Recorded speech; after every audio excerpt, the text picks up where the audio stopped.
In this lecture, I am going to create a user registration API in Laravel. I already created a fish Laravel project inside my XAMPP tutorial folder. Now let's open the project folder in the code editor. I am using Sublime Text. You can use any other preferred code editor. Now let's create a new database for the project from phpMyAdmin. In my case, my database name will be Laravel underscore REST underscore API. And then let's provide the database credentials in our .env file. Database name is Laravel underscore REST underscore API and username is root and password is blank. In your case, this may be different. Save this file and then let's go to our project folder and then let's open a terminal from here. I am using git bash and then let's run php --migrate command to generate tables from actions file. Laravel by default provides us my actions file for users table, password reset table and failures table. So let's run php --migrate command to generate tables from actions file. You see migration table created successfully. Now let's check our database. Now we have users table, password reset table, migration table and failures table. Now let's run php --serve command to run our project in local development server. You see our project is running on localhost 8000 port. Now I will create a controller to handle registration functionalities.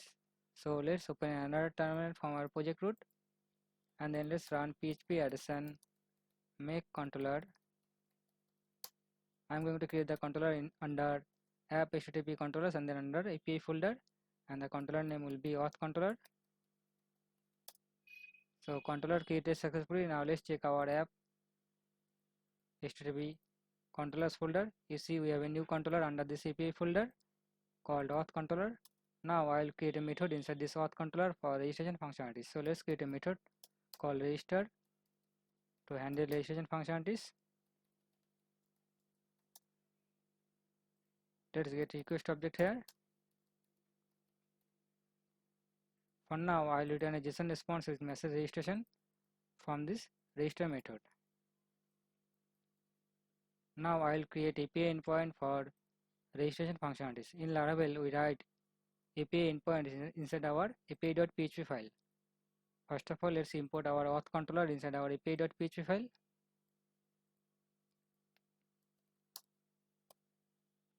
The class name is auth controller and then let's create a route for registration API. Route method will be post and URL will be auth/register and it will execute auth controller's register method.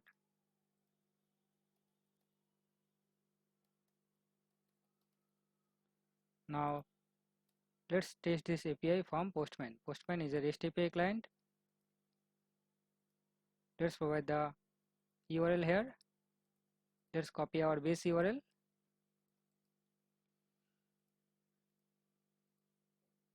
Because we write API endpoint in api.php file, that's why I need to provide API after our base URL and then the route URL. The route URL is auth/register for registration functionalities and the method should be post for this route. Let's call this API from Postman. You see we are getting a JSON response with message registration. We return this JSON response from this register method. Now let's add validation rules for registration fields.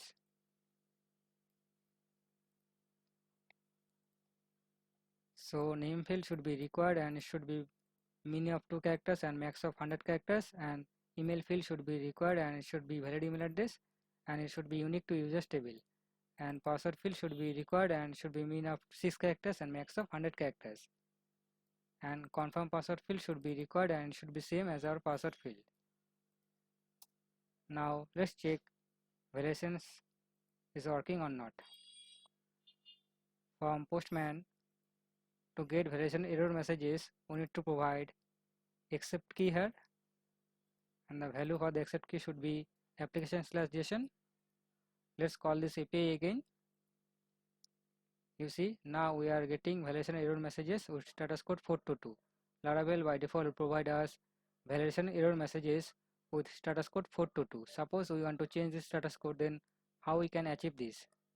For this we need to create validator instance with the help of validator facet. So let's import validator facet at the top of our auth controller,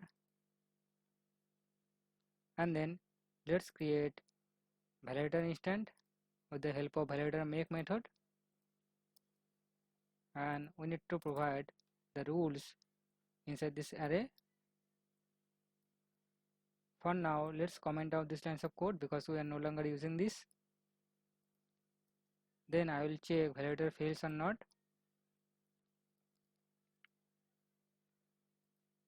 So if validator fails, then I will return a response with status code, whatever we want. Suppose we want to return the validation error messages with status code 400, then we can provide the status code here, and the message will be validations fails, and I will return the error messages in this error keys. So how we will get the error messages? We will get the error messages from this validator instant error methods. Now let's check this. Let's call this API again. You see, now we are getting validation error messages with status code 400. So let's rename it to 422 because 422 is a generic status code for validation error messages. If validation passes, then I will store users record to users table with the help of user model. So let's import user model at the top.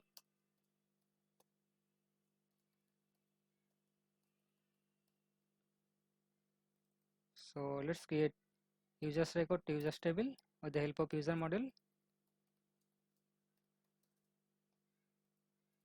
Let's store user name record.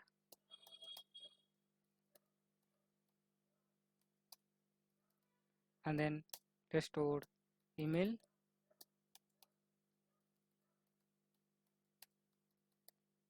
And then instead of plain password, I store hash password to the password field in users table.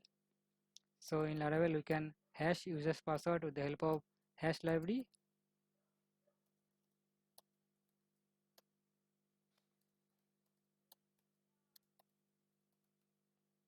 Let's import hash library at the top.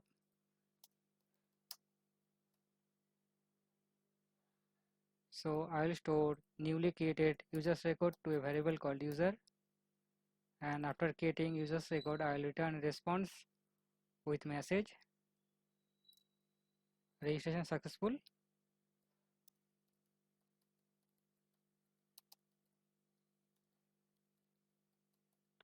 and I will return newly created user data in data key, and the status code will be 200. Now let's check this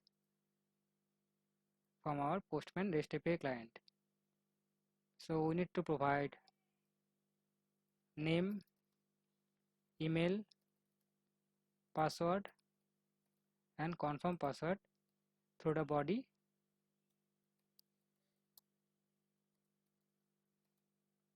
Let's provide a name called John Doe, email john@gmail.com, password 123456 123456. Let's call this API. So we are getting an error in line number 41. So let's check this line number 41. Okay, there should be a colon. Save this and call this API again. Now we are getting a response with status code 200 and the message is registration successful and the data is newly created user data. That means our registration functionality is working.